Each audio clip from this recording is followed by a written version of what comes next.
Yes friend, how are you. कल मैंने 12 class का इंग्लिश का चैप्टर मैं कर रहा था और एक पार्ट आपका हो चुका था और उसके बाद आज हम लोग इसके सेकेंड पार्ट को देखेंगे। फ्रेंड, आपको पता होना चाहिए कि हम लोग ये फ्लेमिंगो बुक को फॉलो कर रहे हैं और इसके लिए कल मैंने एक वीडियो बनाया था और आज उसके हम लोग सेकेंड पार्ट को कवर करेंगे, कंटिन्यू करेंगे यहाँ से। तो फ्रेंड, सबसे पहले आपको ये जानकारी देते चलूँ कि अगर आपने कल का वीडियो नहीं देखा है तो फिर आप उसको देख लें ताकि आज आपको ये करने में प्रॉब्लम नहीं होगा, ये समझने में प्रॉब्लम नहीं होगा। जब तक कहानी को आप समझेंगे नहीं, सीखेंगे नहीं, तब तक फिर आप उसके रिजल्ट तक नहीं पहुंच पाएंगे कि राइटर इसके अंदर में क्या कहना चाह रहा है। ओके, तो सबसे पहले आपको पुराने वाले वीडियो को देखने की ज़रूरत है। आप वहाँ से उस चीज़ को देखेंगे और तो फिर आगे हम लोग कंटिन्यू करेंगे तो बड़ी आसानी से इसको समझ पाएंगे। फ्रेंड, मैं एक बार आपको रिमाइंड करते हुए चलूँ कि इसमें एक लड़का है लिटिल फ्रांस। ओके, तो ये फ्रांस का रहने वाला एक लड़का है और उसने अपना एक्सपीरियंस शेयर कर रहा है। इस तरह का मेन कहानी को जो वे दे रहा है वो मिस्टर फ्रांस ही दे रहा है, लिटिल बॉय वो लड़का वो दे रहा है। तो कल मैंने आपको बताया था कि मिस्टर फ्रांस इसी से बहुत ज़्यादा डरता था। जब वो स्कूल जाने से पहले लेट हुआ करता था तो उससे डर होती थी इस चीज़ की कि मैं अगर स्कूल जाऊंगा तो मेरे क्लास टीचर मुझे डांटेंगे, फटकारेंगे। और फिर उसके बाद उसके दिमाग में ये ख्याल आता कि चलो यार, आज हम बंक मारते हैं, आज हम स्कूल नहीं जाते हैं। उसके बाद इस तरह की बहुत सारी कहानियाँ होती रही। फिर उसने ये सोचा कि नहीं, आज हम फाइनली डिसाइड किए हैं कि स्कूल ही जाएंगे। वो स्कूल जाने को तैयार हो गया और फिर जब स्कूल आ रहा था तो रास्ते में एक वॉचर था। वॉचर उससे मिला कि बाबू, where are you going, so you are fast you are going. तो बोला कि आप इतना तेज़ी मत जाओ, आप अपने टाइम से पहले स्कूल पहुंच जाओगे। ओके, तो मिस्टर फ्रांस को ये लगा कि शायद ये मुझसे जोक कर रहा है, मजाक कर रहा है, लेकिन ये बंदा चला गया। जाने के बाद ये देखा फाइनली वे में कि एक सरकारी बिल्डिंग थी। उस बिल्डिंग के पास में नोटिस बोर्ड लगा हुआ था, वहाँ पे कुछ लोगों की भीड़ थी और उस भीड़ पे बहुत सारे लोग जमा हुए थे। तो मिस्टर फ्रांस ने ये सोचा कि आखिर अब क्या नोटिस आया है, इस तरह का ख्याल इसके दिमाग में आ रहा था। और वो नोटिस बोर्ड ऐसा नोटिस बोर्ड था कि मैं कल आपको रिमाइंड करा चुका था, बता चुका था आपको कि जर्मनी फ्रांस को हराया था और जर्मनी गवर्नमेंट वहाँ पे शासन कर रही थी। और उसी तरह का कोई भी ऑर्डर होता था, कोई भी इंफॉर्मेशन होती थी फ्रांस के लोगों के लिए, तो वो ऑर्डर उसी नोटिस बोर्ड पे लगा हुआ होता था। तो मिस्टर फ्रांस भी ये जानता था कि अब वो इसी से डर रहा था कि अब नया इंफॉर्मेशन क्या है, नया मेरे लिए मैसेज क्या है, अब हमें किस चीज़ को, नियम को फॉलो करना पड़ेगा। वो सारे चीज़ वहाँ से होते हुए जब वो आया तो आने के बाद में देखा कि क्लास बिल्कुल सन्नाटा था। और फिर ऑर्डर लेने के बाद में गया तो उसका जो हेमेल टीचर था, वो टीचर बोला कि या little France, you go and sit at your table, at your bench. तो लिटिल बॉय वहाँ पे गया और जाने के बाद में बैठ गया। ये सारा चीज़ उसके दिमाग में घूम रहा था कि मेरा टीचर तो कभी मुझसे इस तरह से प्यार से बोलता नहीं है और फिर आज इसको क्या हो गया, किस तरह से बोल रहा है। ओके, ये सारा चीज़ के दिमाग में आ रहा था। और आने के बाद वो बैठ करके वहाँ पे सोच ही रहा था कि अब क्या हुआ, क्या चीज़ का नोटिस था। उसमें उसके क्लासरूम में बहुत सारे लोग बैठे हुए थे। जैसे मैं बताते चलूँ कि एक पोस्ट मास्टर था, फॉर्मर था और बहुत सारे गांव के ओल्ड एज वाले लोग भी बैठे हुए थे क्लास के अंदर में। और वो एज अ स्टूडेंट बैठे हुए थे, वहाँ पे कुछ सीखने के लिए आए हुए थे। ओके, तो अब हम इसके सेकंड पार्ट को यहाँ पे कंटिन्यू करते हैं और देखते हैं कि फिर आगे वो मिस्टर फ्रांस क्या कहना चाह रहा है। While I was wondering about it all, कि जब मैं ये सारे चीज़ों के अंदर में भटक रहा था, घूम रहा था, तो M Hamel mounted his chair, M Hamel जो था वो अपने चेयर पे बैठा हुआ था। And in the same grave and gentle tone which he had used to me, और ग्रेव मीन्स यहाँ पे होता है सीरियस। ओके, ग्रेव मीन्स होता है यहाँ पे सीरियस। तो इन अ सेम ग्रेव, और वो सीरियस मूड में था और एक जेंटल टोन में मुझे आवाज़ दिया। He had use to me, और इसका यूज कर करके मुझे आवाज़ दिया। माई चिल्ड्रेन, मेरे बच्चे, this is the last lesson I will give you, ये जो लास्ट लेसन है आज मैं आपको पढ़ाऊँगा। The order has come from Berlin to teach only German in the school of Alsace and Lorraine. आपको ये पता होना चाहिए कि बर्लिन जो जगह है, ये यहाँ कैपिटल है, कैपिटल ऑफ जर्मनी, ये जर्मनी की राजधानी है।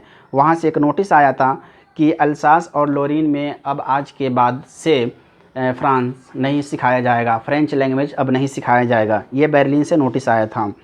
तो वही चीज़ इस पैराग्राफ के अंदर में है कि बर्लिन से ऑर्डर आ चुका है to teach only grammar in the school German, teach only German in the school of Alsace and Lorraine. Alsace और लोरीन के स्कूल में अब आप लोगों को जर्मन सिर्फ सिखाया जाएगा। The new master comes tomorrow, और नया जो मास्टर होगा वो कल से आएगा। This is your last French lesson, और ये आज आपका जो क्लास है ये लास्ट क्लास है फ्रेंच का। I want you to be very attentive, मैं आपको जो पढ़ाने जा रहा हूँ, बताने जा रहा हूँ, उसको बड़ी ज़िम्मेदारी से, बड़े गौर से आप सुनेंगे। ये उसके जो टीचर हैं हैमेल साहब, ये हैमेल साहब यहाँ पे बोल रहे हैं। ओके, फिर ये बच्चा जो था उसके दिमाग में ये आया, what's a thunder clap. Thunder clap का मतलब अनफॉर्चुनेट हैपनिंग। अनफॉर्चुनेट हैपनिंग का मतलब कि जिसके बारे में आप इमेजिंग नहीं कर रहे हो, और जो नहीं होने वाला हो, वो होने की अगर संभावना हो तो उसको थंडर क्लैप बोलते हैं। थंडर क्लैप, जो होने की बिल्कुल उम्मीद नहीं थी, इस तरह से कभी इमेजिनेशन नहीं लोगों का हुआ था कि मिस्टर हैमेल आज हमें इस तरह की बात बोलेंगे। तो वही चीज़ है, व्हाट अ थंडर क्लैप, वो सिचुएशंस क्या है, वो अनफॉर्चुनेट हैपनिंग क्या है, मतलब बुरी घटना क्या है। This word were to me, कि वो सोच रहा है कि कि ये वर्ड, ये जो बात बताई जा रही है वाकई में बहुत बुरी घटना है। Oh the riches, oh the riches that was what they had put up at the town hall। अब वो रिचेस का मतलब यहाँ पे इसका ये होगा बुरी घटना, आप इसको बता सकते हैं, सैड न्यूज़ आप इसको बता सकते हैं रिचेस का, कि ये जो सैड न्यूज़ है जो वहाँ टाउन हॉल के ऊपर में लगाया गया था, शायद वो इसी के बारे में आज मिस्टर हैमेल बात कर रहे हैं। Okay, my last French lesson, ये मेरा फ्रेंच का जो लास्ट लेसन है। Why I hardly knew how to write, ये मिस्टर फ्रांच ये बोल रहा है कि आज ये फ्रेंच का जो लास्ट लेसन है, ये ऐसा क्यों हो रहा है कि आज लास्ट लेसन है। I hardly knew how to write, मैंने बड़ी मुश्किल से इसको लिखना जाना है। I should never learn any more, और मैं अब इसे कभी नहीं सीख पाऊँगा। आई मस्ट स्टॉप देयर, तो मतलब कि ये कह रहा है कि मुझे इसको बिना रुके हुए सीख लेना चाहिए। I should never learn any more, I must stop there, इसको बिना रुके हुए मुझे सीख लेना चाहिए। देन ओ हाउ सॉरी, तब ये कह रहा है कि वो कितना दुख की बात है। I was for not learning my lesson, कि मैं अपने लेसन को नहीं सीख पाया। क्यों अपने लेसन को नहीं सीख पाया? मिस्टर फ्रेंच ये अपने आप को गिल्टी फील कर रहे हैं, अपने आप को शैम फील कर रहे हैं कि आज अगर ये फ्रेंच लैंग्वेज मेरा लास्ट क्लास है और मैंने बड़ी मुश्किल से इसको बोलना सीखा है, लिखना सीखा है, लेकिन अभी वो चीज़ मैंने कंप्लीट नहीं कर सका। लेकिन अगर इस चीज़ को मैं पहले से किया होता, अगर इसको कर लिया होता तो ये चीज़ आज मेरे लिए अच्छा होता। Okay, for seeking birds egg और गोइंग स्लाइडिंग ऑन द सार। सार यहाँ पे ऑन द सार का मतलब यहाँ पे एक रिवर है जो फ्रांस से गुज़रती है। ओके, तो मिस्टर फ्राज ये कह रहा है कि हमें चिड़ियों के साथ या उसके अंडों के साथ खेलने के बजाय या मतलब सार नदी के पास स्लाइडिंग के लिए जाने से रुक जाना चाहिए था और मुझे अपना लैंग्वेज मुझे सीख लेना चाहिए था। My book that had seemed such a nuisance a while एगो। और मुझे ऐसा लगता था, उन दिनों मुझे ऐसा प्रॉब्लम लगता था, बोझ लगता था मुझे ये language, so heavy to carry, कि उसको ढोने के लिए मुझे भारी लगता था। जनरली आप देखते होंगे कि आपको अगर ग्रामर की बुक, आपको मैथमेटिक्स की बुक, आपको हिस्ट्री की बुक अगर एक बैग में डाल करके स्कूल जब जाना पड़ता है तो ये चीज़ बड़ी परेशान करती है आपको कि अरे इतना हैवी बुक मैं लेकर करके जाता हूँ, सो हार्ड फॉर मी। तो इसी तरह से मिस्टर फ्रेंच को भी ये सता रहा है कि हम इस सब चीज़ को बोझ समझते थे, मुझे वो चीज़ सीख लेना चाहिए था। Okay, my grammar and my history of the saints. और वो जो किताब के बारे में ये कह रहा है कि ढोने में मुझे जो भारी लगता था उसमें उसकी ग्रामर की किताब थी और उसकी हिस्ट्री की किताब थी। हिस्ट्री के अंदर में वहाँ के संतों के बारे में कुछ कहानियाँ हुआ करती थी। उस सब सारी किताब को ढोने में इसको भारी लगता था। वेयर ओल्ड फ्रेंड नाउ, अब वो उसका दोस्त हो चुका है। That I couldn't give up, अब मैं इसको कभी नहीं छोड़ूंगा।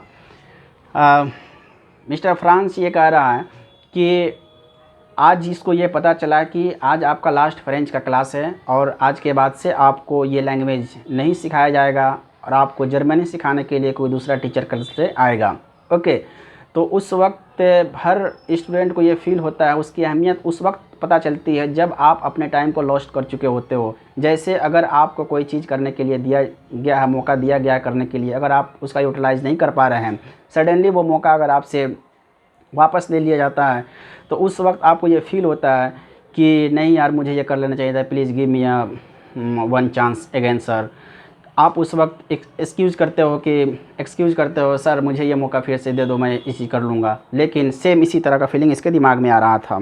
Okay, and were old friend now, अब ये मेरा दोस्त हो चुका है। That I couldn't give up, अब मैं इसको कभी नहीं छोड़ूंगा। एंड मिस्टर हैमेल, और मिस्टर हैमेल को भी कह रहा है। मिस्टर हैमेल को भी ये कह रहा है इसलिए क्योंकि मिस्टर हैमेल के बारे में इसका जो सोच था, इसका जो थॉट था कि ये बहुत क्रैंकी टाइप से है, ये बहुत स्ट्रिक्ट टीचर हैं, ये बार बार किसी सब्जेक्ट को पढ़ाने के लिए मारते हैं, ये हमें स्कॉल्डिंग करते हैं, डांटते हैं, डपटते हैं, इन सारे चीज़ इसको परेशान कर रहा था। लेकिन उस दिन उस बच्चे को इस टीचर का भी इम्पोर्टेंस नज़र आया कि नहीं ये टीचर मेरे लिए सही कह रहा था। The idea that he was going away, और वो मिस्टर हैमेल का जो आइडिया था, उनका जो बात करने का तरीका था, पढ़ाने का जो तरीका था, या उनका जो जिस तरीके से वो पढ़ाया करते थे, वो सारा चीज़ अब हमसे दूर जा रहा है, ये मिस्टर फ्रांस सोच रहा है। That I should never see him again, और ये कह रहा है कि अब फिर से हम इनको दोबारा नहीं देख पाएंगे।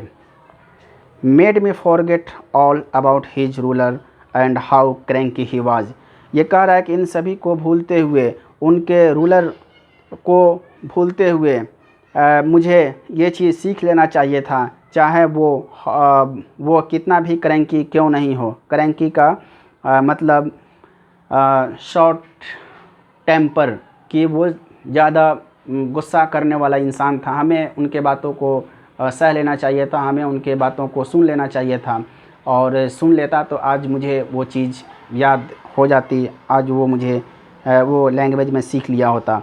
मतलब ये सब इसके दिमाग में आ रहा है कि टीचर के बात को अगर मैं सुन लिया होता, उसके स्कॉल्डिंग को मैं अगर बर्दाश्त कर लिया होता तो आज मैं इस लैंग्वेज को सीख लिया होता। ओके फ्रेंड, थोड़ा आप भी बुक देखते हुए चलेंगे।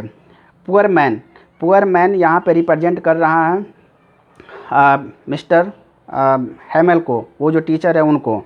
Poor man, it was in honour of this last lesson that he had put on his fine Sunday cloth, कि मिस्टर हैमेल जो थे वो अच्छी ड्रेस में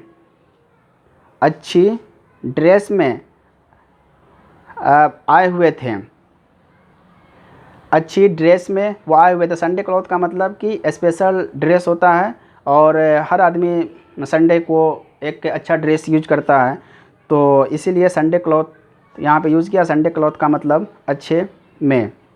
it was is honour of this last year, इस लास्ट ईयर का के respect में मिस्टर हैमेल अच्छा कपड़ा पहने हुए थे। And now I understood why the old men of the village were sitting there in the back of the room। Mister France ये बोल रहा है कि अब मैंने समझा कि क्यों वो पुराने लोग हैं, वो बूढ़े जो लोग हैं गांव के, वो रूम के पीछे बैठे हुए हैं, क्लासरूम के अंदर जो पीछे वाले सीट पे बैठे हुए थे, वो क्यों बैठे हुए हैं, वो अब इनको समझ में आया, उस लिटिल बॉय को समझ में आया। ओके, दे वेयर सॉरी, वे सब उदास थे। To that they had not gone to school more, और वे सब इसलिए उदास थे क्योंकि वो अपने ज़माने में भी स्कूल नहीं गए थे।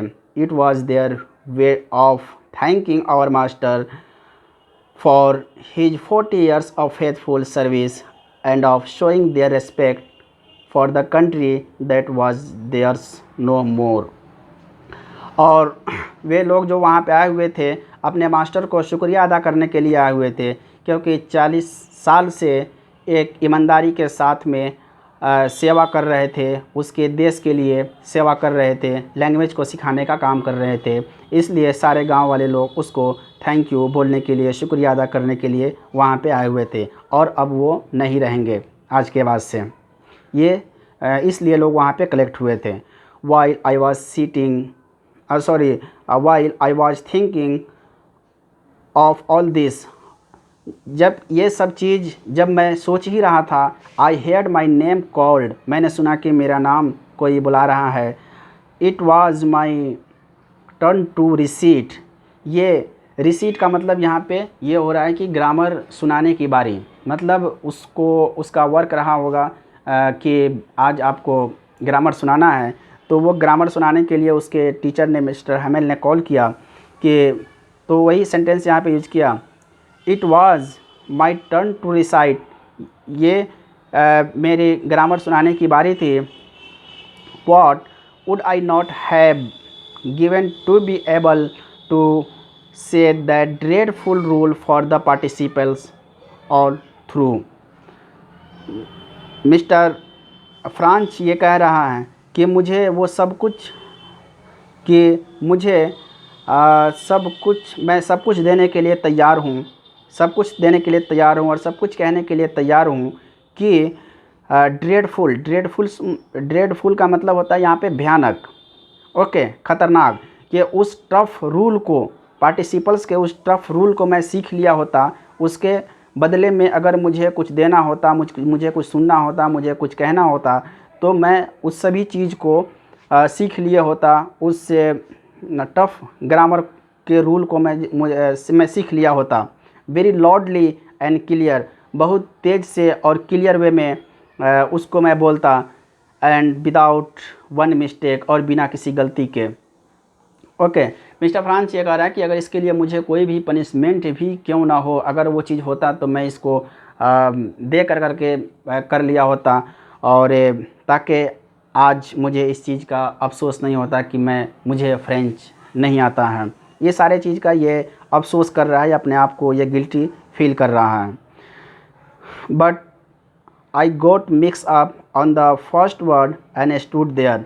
अब ये कह रहा है कि मैं इन सब बातों में कन्फ्यूज़ था, ओके, कन्फ्यूज़ हो गया और अपने जगह पे मैं खड़ा हो गया। Holding on the my desk, अपने डेस्क को पकड़े हुए। माई हार्ट बीटिंग, मेरा हार्ट जो था वो बीट कर रहा था।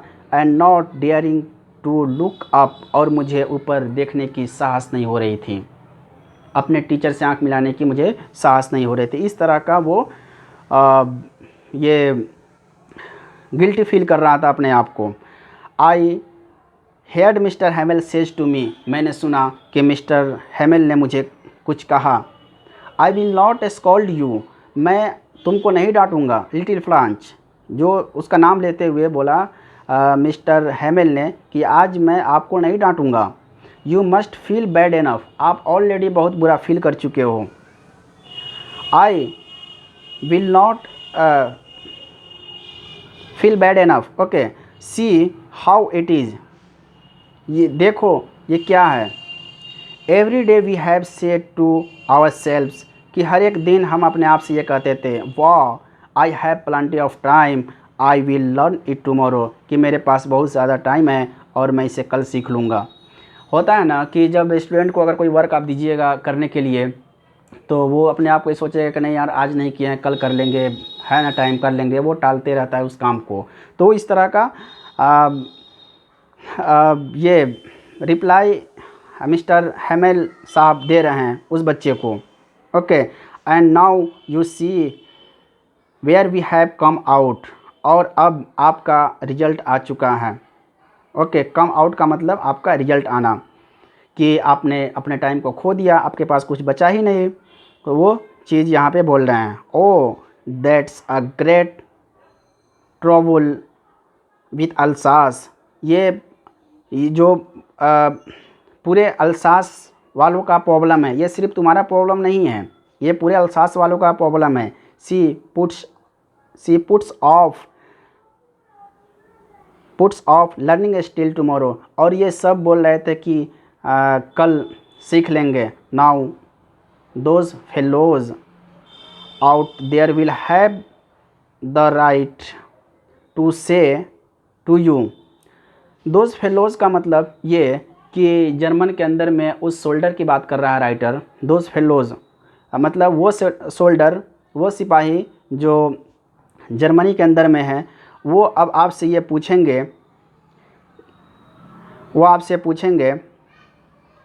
Will have the right to say to you, उसको आपसे पूछने का ये अधिकार होगा।